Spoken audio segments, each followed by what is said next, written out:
और उधर दिल्ली में शुक्रवार की शाम इजरायल दूतावास के पास हुए धमाके के बाद दिल्ली और एनसीआर समेत देश के कई शहरों में अलर्ट जारी कर दिया गया है।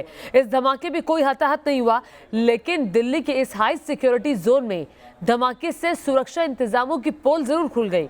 फिलहाल मामले की जांच एनआईए के साथ ही दिल्ली पुलिस की स्पेशल सेल कर रही है। तो दिल्ली में हुए इस धमाके ने सबको हिला कर रख दिया। इजराइल दूतावास के पास ये धमाका हुआ और कहा यह जा रहा है कि एक फ्लावर पोट के अंदर बम को रखा गया था, जिसके बाद धमाका हुआ जिससे कई गाड़ियों के शीशे टूट गए।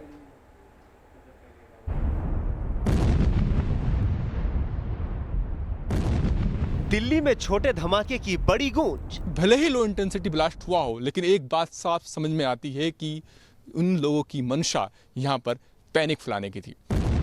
इजराइल दूतावास के पास low intensity blast. Israel embassy को फिर निशाना बनाने की कोशिश। दिल्ली और मुंबई समेत कई शहरों में अलर्ट। राजपथ पर जिस वक्त बीटिंग रिट्रीट का कार्यक्रम चल रहा था, सेना के बैंड अलग अलग धुनों पर समा बांधने वाली फॉर्मेशन बना रहे थे।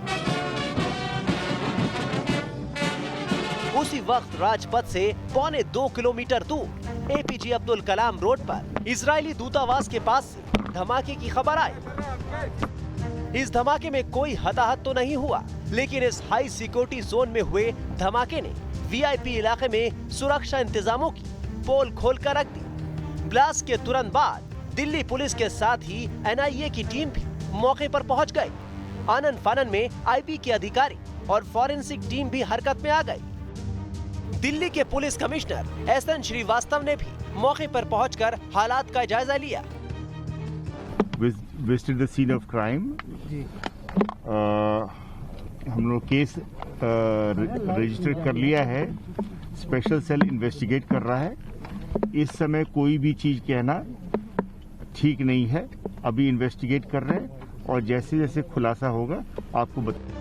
शुरुआती जांच के मुताबिक इस धमाके के लिए एक कार का इस्तेमाल किया गया था। यहाँ से कुछ फुटेज को कलेक्ट किया गया और उसमें बात सामने आई है कि कार से विस्फोटक को फेंका गया था। यानी उस जगह पर जहां पर क्रॉस लाइन है, वहां से एक कार गुजरती है, उसमें 2 या 3 लोग सवार होते हैं और कार का शीशा नीचे होता है और एक शख्स एक पैकेट को फेंकता है और वो पैकेट फेंकने के बाद ही ब्लास्ट हो जाता है। ऐसी बात शुरुआती तफ्तीश में सामने आ रही है। धमाके वाली जगह से फॉरेंसिक टीम ने सॉफ्ट ड्रिंक के केन के कुछ टुकड़े भी बरामद किए हैं। माना जा रहा है कि इसी में विस्फोटक रखकर फेंका होगा। जांच एजेंसियां कॉल डेटा रिकॉर्ड खंगाल रही हैं और धमाके के पहले और बाद में संदिग्ध कार के रूट की तलाश की जा रही है। लगातार इस बात की भी तफ्तीश हो रही है कि आखिर विस्फोट से ठीक पहले किन किन जगह पर फोन किए गए और ये भी जो आसपास की जो फुटेज है, ताकि ये तस्दीक की जा सके कि वो कार किन रूट से होकर के आई थी। आपको बता दें कि शुक्रवार को ही भारत और इजराइल के बीच राजनयिक संबंधों की शुरुआत के 29 साल पूरे हुए थे। इजराइल एम्बेसी पहले भी आतंकियों के निशाने पर रही है। ऐसे में आतंक की साजिश के एंगल से भी जांच हो रही है। महत्वपूर्ण और दीगर बातें हैं कि इजराइल एम्बेसी और इजराइल के खास तौर पर तमाम संस्थान प्रतिष्ठान और लगातार इस्लामिक आतंकवादियों के निशाने पर रहे हैं। ऐसे में ये धमाका किस तरह के यहाँ पर दरअसल सूत्रों को जोड़ता है, इसको लेकर एजेंसियों की जांच जो है वो शुरू हो चुकी है और ये देखना होगा कि आखिरकार इस धमाके के पीछे किस तरह का मकसद रहा है। इस धमाके के बाद इजराइल ने अपने आधिकारिक बयान में भारत सरकार पर पूरा भरोसा जताया है कि वो इस साजिश की तह खोल कर रख देगी। Fortunately, nobody is hurt. All the diplomats and their families are safe. We get full cooperation and support from the local police, from the Indian authorities, the Ministry of External Affairs, the Secretary of External Affairs, the NSA. They all call their counterparts in Israel, offer their support. We appreciate it so much.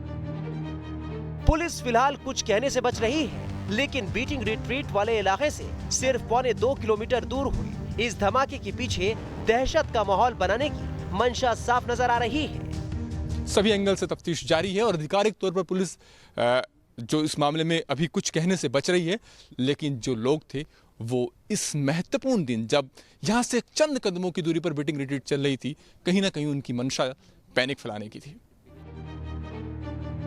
Delhi में Israel embassy के पास हुए धमाके के बाद मुंबई में भी Israel के consulate general के बाहर सुरक्षा के इंतजाम सख्त कर दिए गए हैं। इसके साथ ही मुंबई के बाकी इलाकों में भी सिक्योरिटी टाइट कर दी गई है। इसी तरह दिल्ली और एनसीआर में भी सुरक्षा इंतजाम सख्त कर दिए गए हैं और देर रात तक पुलिस फोर्स ने सघन चेकिंग अभियान चलाया। दिल्ली से अरविंद सिंह और मधुरेंद्र कुमार के साथ टीम न्यूज़ नेशन।